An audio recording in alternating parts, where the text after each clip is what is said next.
Dalam Bapa dan Putra dan Roh Kudus. Amin. Allah yang penuh kasih, puji syukur kami aturkan kepadamu ya Bapa. Kau ingatkan hanya hati hidup kami untukmu saja. Engkaulah satu-satunya yang harus kami sembah, kami ikuti dalam kehidupan kami. Bantu kami untuk setia dan taat kepadamu. Terpujilah namamu kini dan sepanjang segala masa. Amin. Para saudaraku terkasih dalam Kristus, ada satu hal yang menurut saya perlu kita perhatikan dengan baik.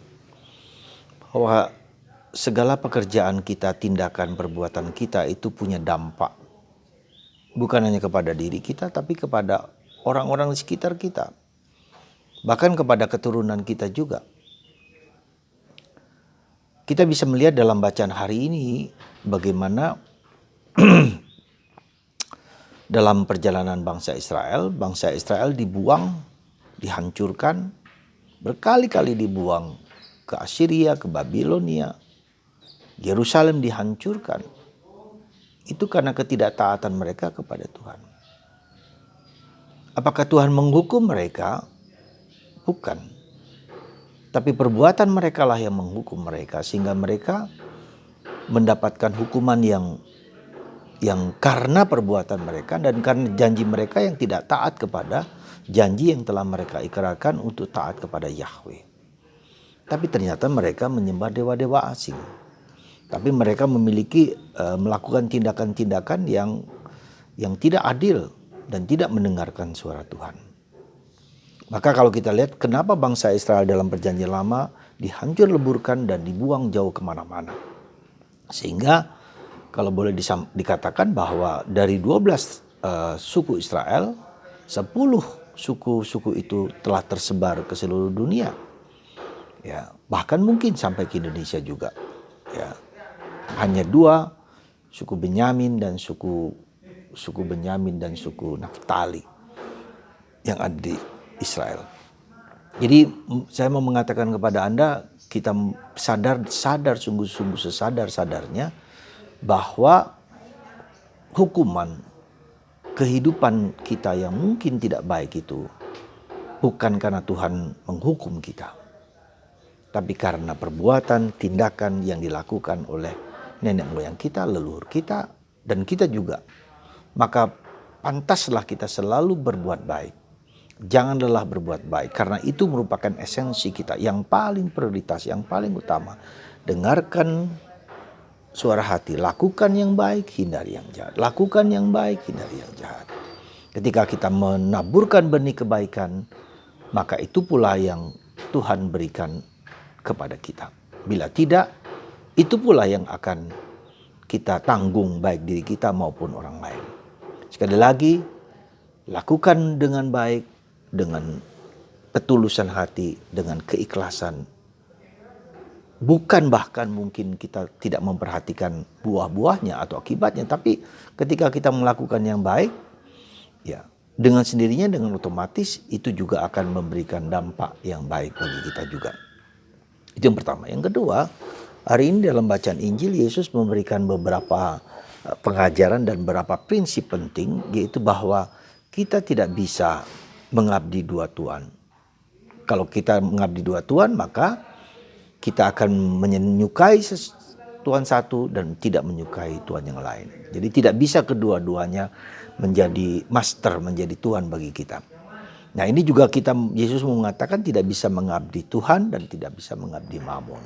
Mamon itu apa? Harta benda, kekayaan, ya segala materi kita. Kenapa demikian? Karena ketika kita memiliki materi, ketika kita memiliki uang itu menjadi berhala bagi kita. Uang itu menjadi mamon, menjadi kekuatan. Kita diikat oleh uang itu, kita diikat oleh harta itu.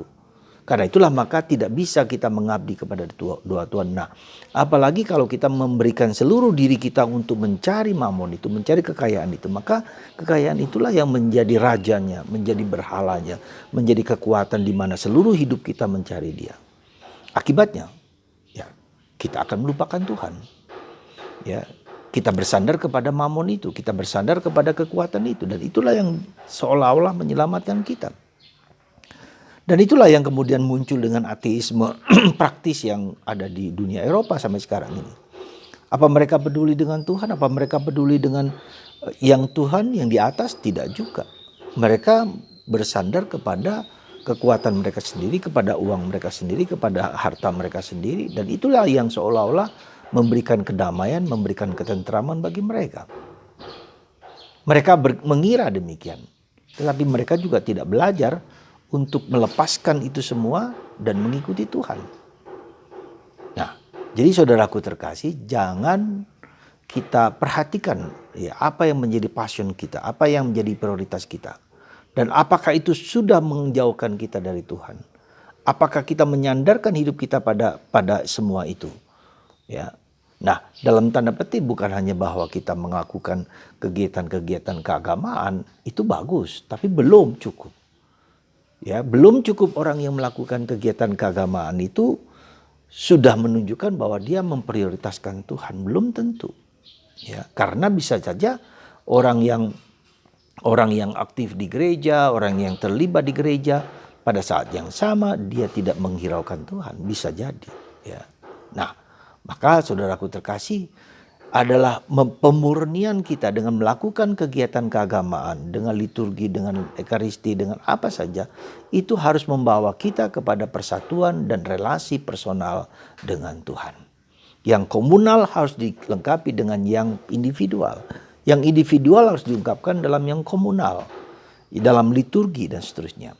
Ya, jadi kita melihat di sini kita menganggap Tuhan adalah segala-galanya bagi kita di dalam kehidupan kita sehari-hari. Nah, harus sampai kepada pemahaman yang demikian ya. Memang pada mulanya kita menjadi seimbang antara kegiatan kehidupan kita dengan kehidupan rohani, keseimbangan. Tetapi pada saat itu harus membawa kita kepada suatu sikap batin di mana saya menyerahkan hidupku, pikiranku, perasaanku ya kepada Tuhan, bahwa aku adalah milik Tuhan. Tanpa dengan sendirinya mengabaikan kehidupan manusiawi dan duniawi kita, ya. Tetapi itu menjadi ungkapan dari cinta Tuhan kepada mereka, kepada sesama, kepada dunia. Nah, itu yang maka itu Yesus mengatakan carilah dulu kerajaan Allah. Artinya apa? Carilah dulu kehendak Allah dalam hidup kita. Apa yang membuat kita mengalami bahwa Tuhan itu segala-galanya bagi kita. Dan itulah saya kira menjadi perjuangan kita terus-menerus untuk menjadikan Tuhan segala sesuatu di atas segala sesuatu. Ya.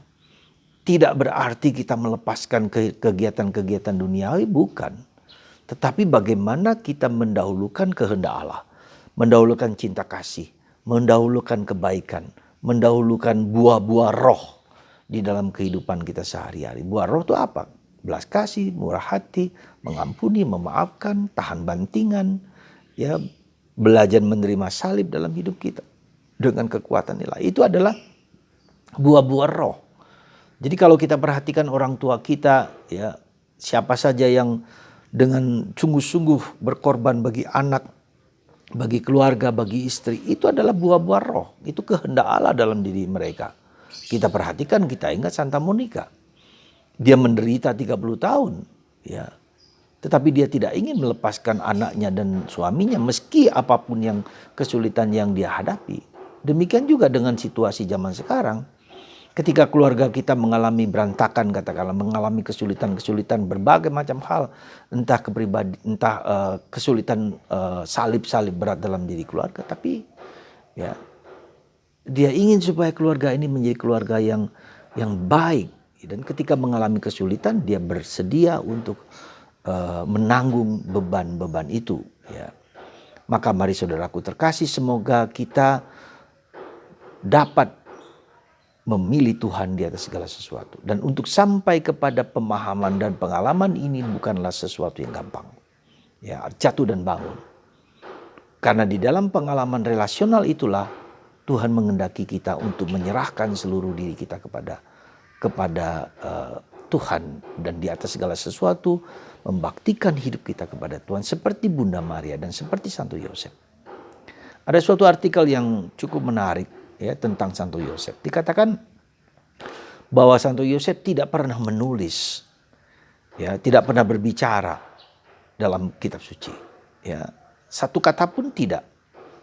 Tapi sebetulnya dalam hatinya dia sudah mengatakan satu kata, ya. Ketika malaikat datang kepada Yosef dan mengatakan, ambillah anak itu, ambillah Maria dan anak yang dikandungnya, harus kau beri nama Yesus Immanuel. Ya. Jadi malaikat meminta kepada Yosef untuk memanggil anaknya dengan nama Immanuel. Tuhan beserta kita. Jadi seluruh hidup Santo Yosef adalah penyerahan hidupnya fokus kepada Yesus. Ya, seluruh dirinya memelihara, membentuk, menghayati, menjadikan Yesus satu-satunya pusat perhatian hidupnya.